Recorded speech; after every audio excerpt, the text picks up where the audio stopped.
Ireland, water-rich but facing challenges. With 82% of its water supply coming from rivers, lakes, and reservoirs, Ireland seems blessed. The nation adheres to the stringent EU water quality standards, yet a climate challenge emerges. Dry spells and droughts have increased, straining the country's infrastructure.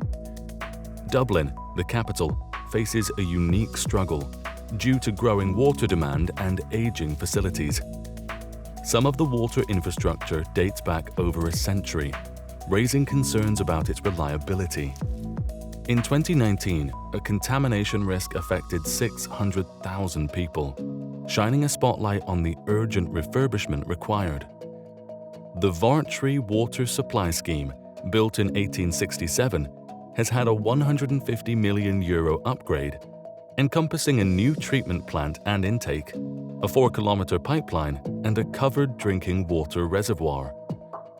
Integral to this upgrade is RSK company Nicolas O'Dwyer, a key player in the water sector and committed to UN Sustainable Development Goal 6, ensuring water and sanitation for all. The aging Vartry supply system had inadvertently been nurturing local ecosystems, leaking 5 million litres of water daily into Vartry River.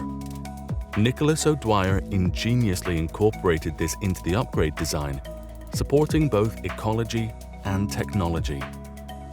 Together, we can fortify our systems, ensuring sustainability for generations to come, while protecting the local environment.